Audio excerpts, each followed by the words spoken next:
Henry VII did not inherit England. He survived it. He took the crown on a battlefield, with a weak claim, surrounded by enemies who still remembered the king he replaced. Richard III was dead, but his memory was not. And for Henry VII, that memory was dangerous, because a king with a fragile claim cannot afford a complicated past. So the past had to be simplified, controlled, and reshaped. This is not the story of how Henry VII ruled England. It is the story of how he made England remember what he needed it to remember. Henry VII came to the throne, not as a natural heir, but as a survivor. His claim to the crown was distant, indirect, and contested. By blood alone, he should never have ruled England. He won the throne at Bosworth, not through overwhelming support, but through opportunity. Richard III fell in battle. There was no trial, no formal condemnation, which meant the victory was final. But the legitimacy was not. For Henry VII, the danger did not end with the battle. It began after it. England was exhausted by civil war, but it was not united. Many nobles had fought for Richard.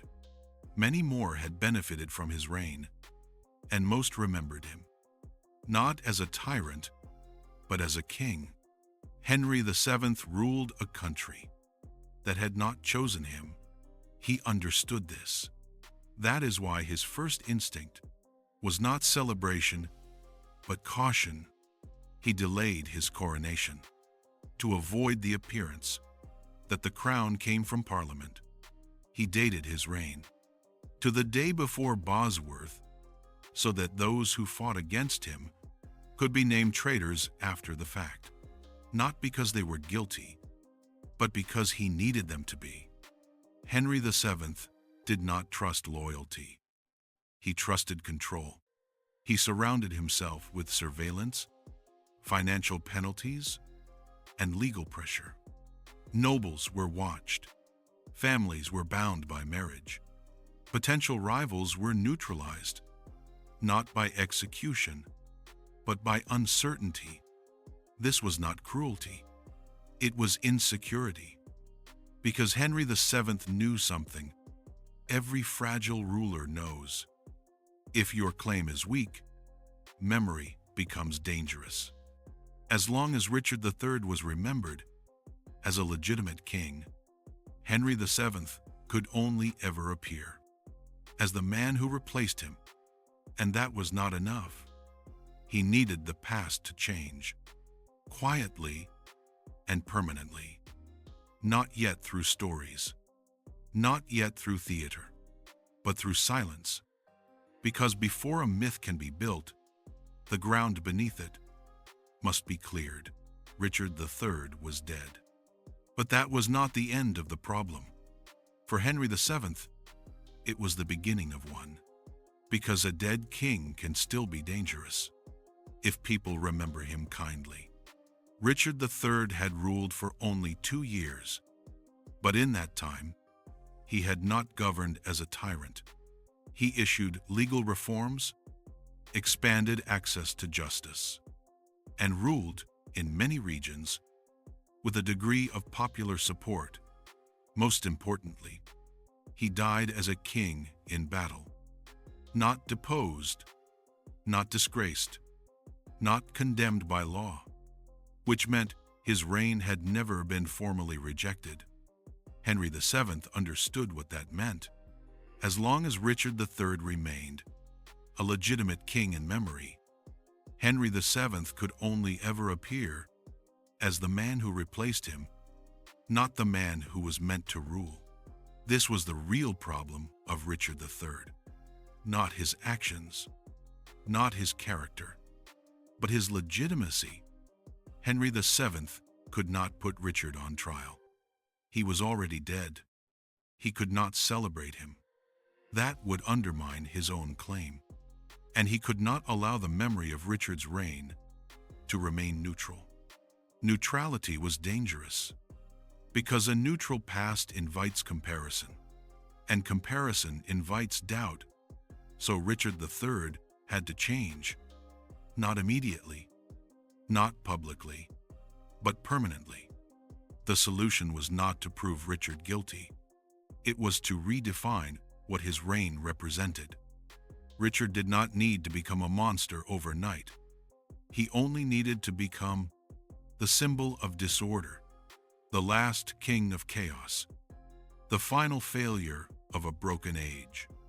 That way, Henry VII could become something else, not merely a successor, but a solution. This reframing did not require lies. It required emphasis. Certain actions were remembered. Others were ignored. Certain rumors were allowed to circulate. Others were never corrected. And over time, silence did the work that accusation could not. Richard III faded from history as a complex ruler and began to survive as a warning. By the time later writers described him, they were no longer asking who Richard III had been. They were explaining why the Tudors were necessary. This is why Richard III matters to the Tudor Myth Machine, because before Shakespeare, before theater, before legend, there was a king whose memory stood in the way. And Henry VII knew that to secure the future, the past had to be reshaped, quietly, carefully, and without leaving fingerprints. Henry VII did not try to destroy the past. He tried to manage it, because the most effective form of control is not censorship, it is selection. Henry understood that history does not survive as a whole. It survives in fragments, in documents that are copied, in records that are preserved, and in silences that are left unexplained. The first tool was administration. Under Henry VII, access to royal records became restricted. Chronicles that aligned with the new regime were encouraged. Those that did not were quietly sidelined.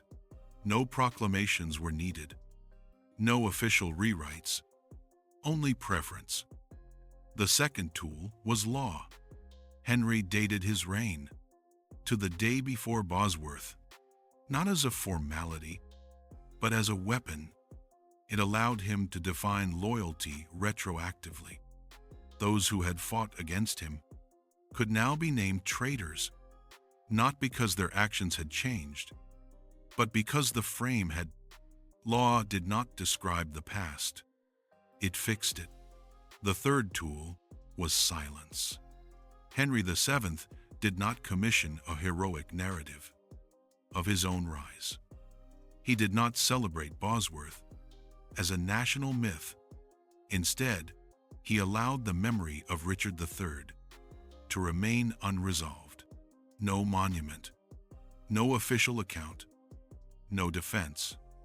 Because an unanswered story invites speculation, and speculation can be guided. Rumors circulated without being endorsed. Accusations lingered without being confirmed. And over time, absence did what accusation could not.